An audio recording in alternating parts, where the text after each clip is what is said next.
านกับบ้านจบแบบนี้ง่าย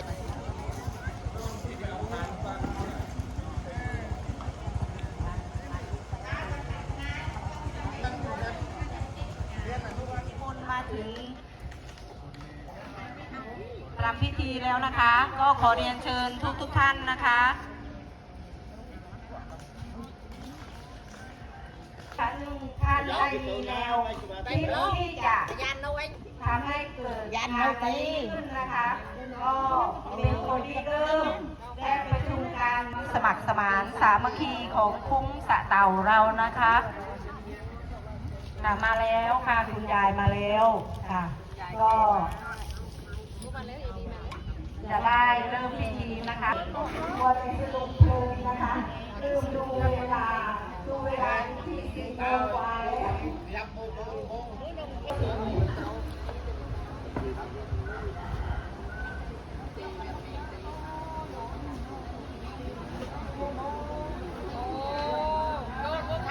้ววันยืน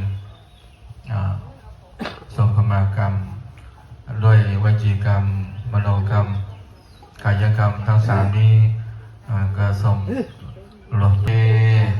ตาสัพวันทามิพันเตสัพพังอปราทังขมะทามิพันเตอนุโมทิตพังสามินากตังบุญยังไมหังทาตพังสาธุกราบ1 ครั้งกราบ3 ครั้งนั่นแหละเราให้ขมะทเมพันเตอุกาสะทวารัตเยนะกตังทวารัตเยนะกตังสัพพัง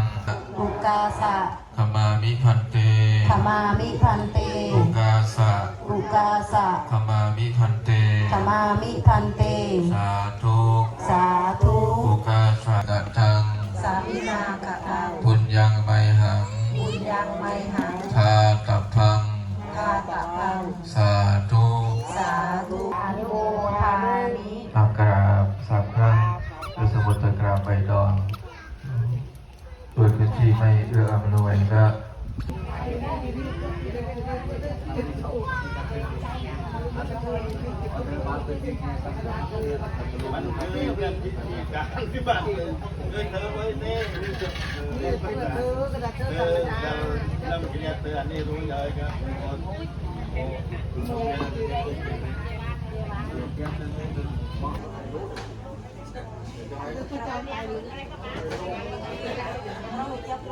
จังไหนโอ้ยนี่จะดูพลังต่อไปหรือยังไงหรือรับพรตอนไหนรับพรคือถวายซองปัจจัยตอนไหนจองได้เสร็จก็รับพรค่ะ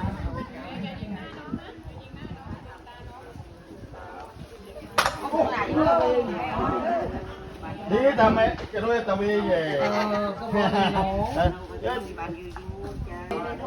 ฮารามันโมไฟมันแต่แม่ยิงมันโมนะมันยิงมันใหญ่เหรอโมให้แต่เหี่ยวเงี้ย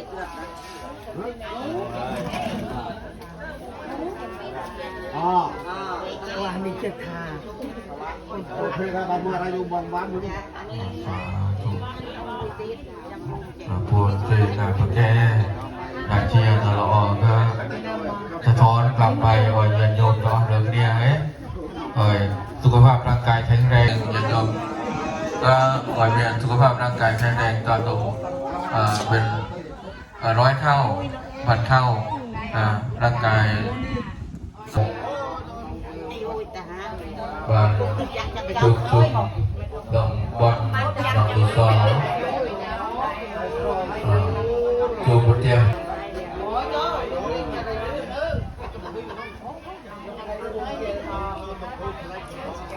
โปรดจับ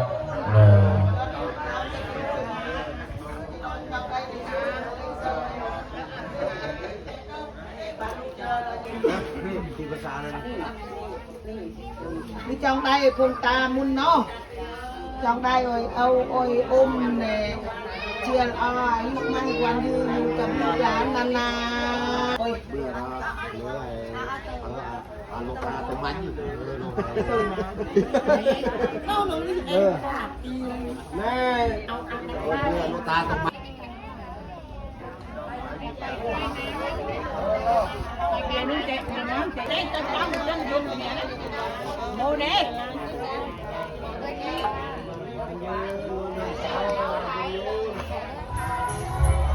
ยิ้มยิ้ม มายิ้มหน่อยเร็ว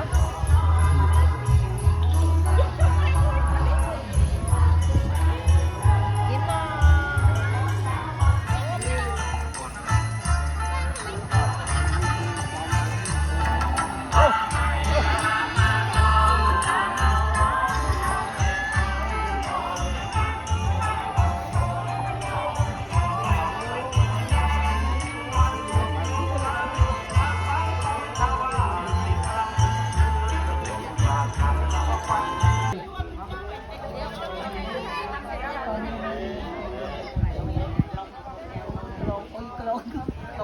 อนุโมทนาขอบคุณญาติโยมคุ้มสะเตาที่ได้นิมนต์คณะสงฆ์ได้มาทำกิจกรรมประจำปีคือการทำบุญสงฆ์อนุโมทนาขอบคุณญาติโยมทุกท่านจะมีความสุขความเจริญสุขภาพร่างกายแข็งแรงทุกคนทุกท่านลำดับต่อไปก็เตรียมรับพรวาปุราปริปุเรนติสาคารังเอวะเมวะอิโตตินังเปตานังอุปกัปปติอิจิตังปฏิตังตุมหังคิปะเมวะสมิจจตุสัพเพเรนตุสังกปาจันโทปนารโสยะธามณิโชติรโสยะธาสัพพิติการายโยสุขิติกายุโกภะภิวาทนาสิริสเนจังวุฒาปัจจายโนจัตตาโหติยาตายาตุปปาจติติภวตุสัพพมัง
ปรีย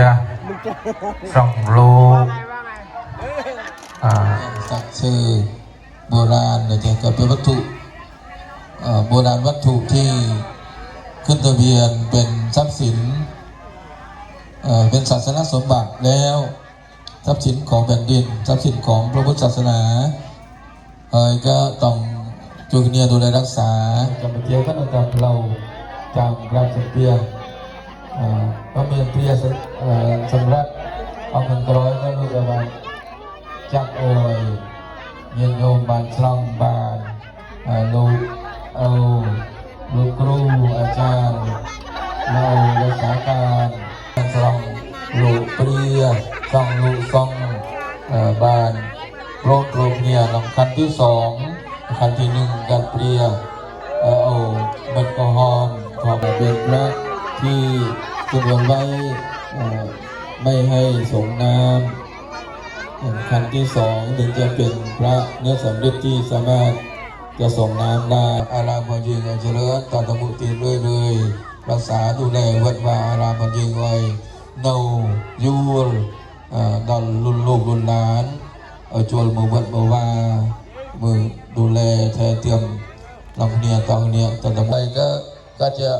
มงคลเจริญก็สมออยคนเจ้าตัวเรื่องนี้พร้อมต้องตายใจและโมรับติตะเจียปีโกนปีเจ้ากำลังไทยนี้มีสุขภาพร่างกายเจริญบาลบูรแข็งแรง